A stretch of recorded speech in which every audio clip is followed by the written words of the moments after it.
فأعوذ بالله من الشيطان الرجيم. بسم الله الرحمن الرحيم.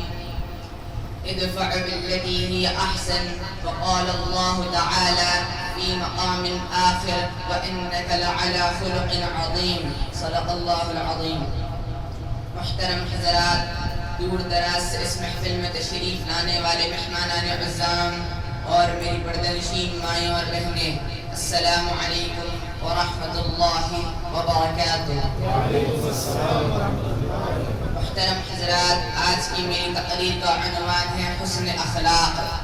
محترم حضرات، درخت اپنے پھل سے پہچانا جاتا ہے۔ جس درخت کا پھل اچھا ہو لوگ اسے اپنے گھر میں لگا کر خوش ہوتے ہیں، اس کی نگرانی کرتے ہیں۔ اگر کوئی بچہ یا جانور اسے نقصان پہنچا دے تو اس سے ناراض ہو جاتے ہیں۔ اسی طرح جس درخت کا پھل اچھا نہ ہو لوگ اس کے قریب سے بھی گزرنا نہیں پسند کرتے، بلکہ اس پیڑ کو بھی کاٹ دیتے ہیں۔ میرے عزیزو، انسان اپنے اخلاق سے پہچانا جاتا ہے۔ جس انسان کے اخلاق اچھے ہو، لوگوں کے ساتھ مل جل کر رہتا ہو، اللہ کے بندوں کے لیے راحت جان بن کر زندگی گزارتا ہو، لوگ اس کے ساتھ بیٹھ کر خوش ہوتے ہیں، اسے اپنے دلوں میں جگہ دیتے ہیں۔ اسی طرح جس انسان کے اخلاق اچھے نہ ہو لوگ اس کے ساتھ بیٹھنا بھی پسند نہیں کرتے۔ اسی لیے دین اسلام نے اچھے اخلاق پر بہت زیادہ زور دیا ہے۔ انسان وہی ہوتا ہے جس کے اندر انسانیت ہو، جو دوسروں کو فائدہ پہنچائے، جو دوسروں کو سکھ پہنچائے، اللہ کے بندوں سے اللہ رب العزت کی نسبت سے محبت کرے۔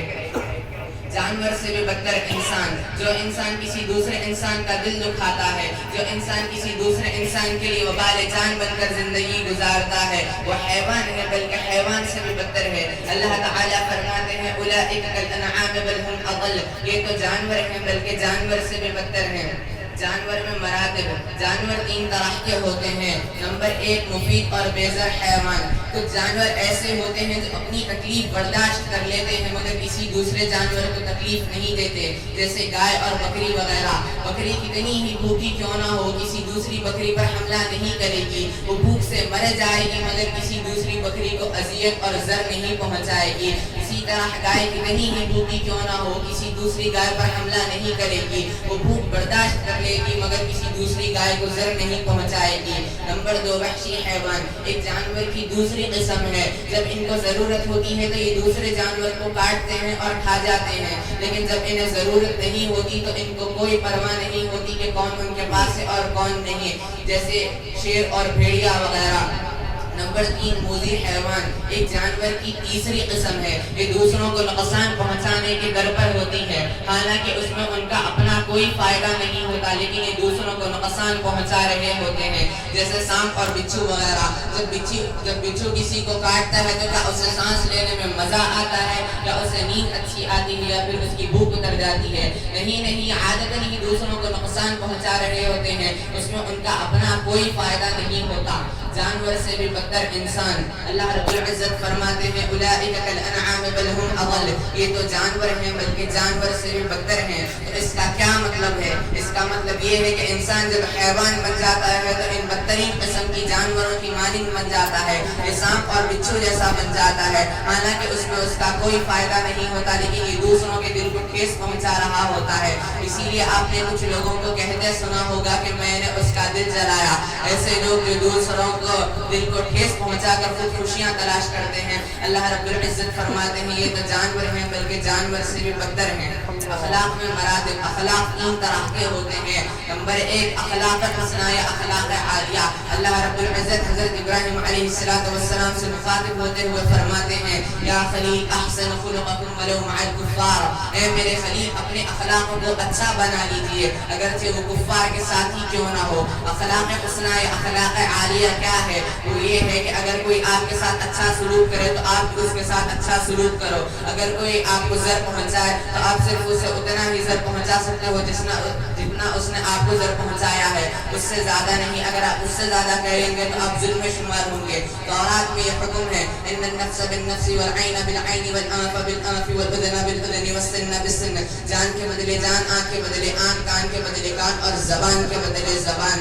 آج آج کل جو ہم لوگ کہہ رہے ہوتے ہیں کہ اینٹ کا جواب پتھر سے دیں گے، یہ بالکل غلط ہے، ایسا نہیں کر سکتے۔ یہ اینٹ کا جواب پتھر سے دینے کی جو لاجک ہے یہ بتا رہی ہے کہ آج ہمارے اندر اخلاق بالکل بھی نہیں۔ اس سے بڑی بد اخلاقی کی بات اور کیا ہو سکتی ہے کہ ہم اینٹ کا جواب پتھر سے دے رہے ہیں۔ نمبر 2، اخلاق کریمانہ۔ اخلاق کریمانہ کیا ہے؟ قوم نصارہ کو اللہ رب العزت نے اس سے بھی بلند درجے کے اخلاق عطا فرمائے، ان کو اخلاق کریمانہ کہتے ہیں۔ اخلاق کریمانہ کیا ہے؟ وہ یہ ہے کہ اگر کوئی آپ کے ساتھ اچھا سلوک کرے تو آپ بھی اس کے ساتھ اچھا سلوک کرو، اگر کوئی آپ کے ساتھ برا سلوک کرے تو آپ اسے اللہ کے لیے معاف کر دو۔ عیسائی اس بات کو اپنی محفلوں میں کہہ کر ہنس رہے ہوتے ہیں کہ اگر کوئی آپ کے ایک رخسار پر تھپڑ مارے تو آپ اس کو اللہ کے لیے معاف کر دو اور اپنا دوسرا رخسار بھی پیش کر دو۔ سیدنا عیسیٰ علیہ السلام ایک مرتبہ کھڑے ہوئے تھے، ایک شخص آیا اور آپ کو گالیاں دینا شروع کر دی، آپ نے اس کو دعائیں دینا شروع کر دی، وہ آپ کو گالی دیتا رہا اور آپ اس کو دعائیں دیتے رہے۔ دور کھڑا ایک شخص دیکھ رہا تھا، اس نے کہا یہ کیا ماجرا ہے، آپ اس کو دعائیں دے رہے ہیں اور وہ آپ کو گالیاں دے رہا ہے۔ تو سیدنا عیسیٰ علیہ السلام نے فرمایا کل اناء یترشح بما فیہ، ہر برتن کے اندر سے وہی نکلتا ہے جو اس کے اندر موجود ہوتا ہے، یعنی میرے اندر خیر ہے اس لیے میں خیر نکال رہا ہوں اور اس کے اندر شر ہے اس لیے وہ شر نکال رہا ہے۔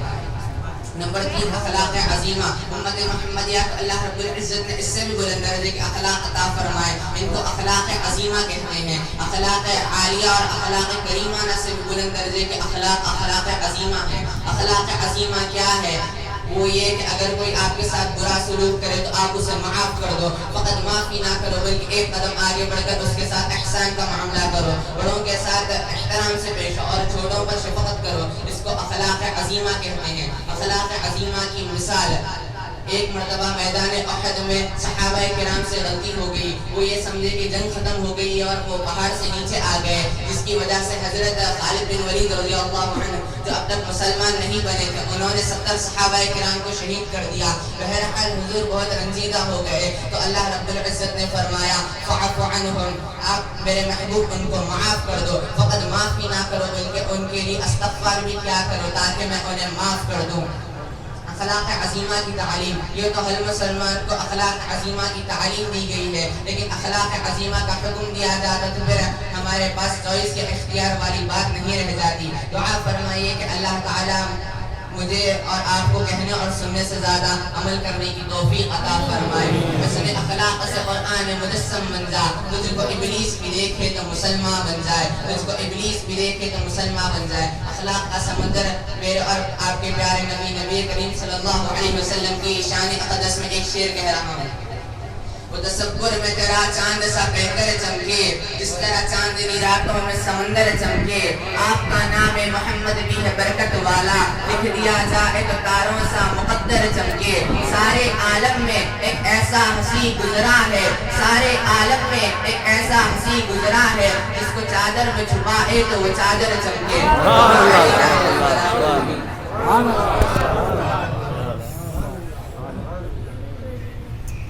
سبحان اللہ۔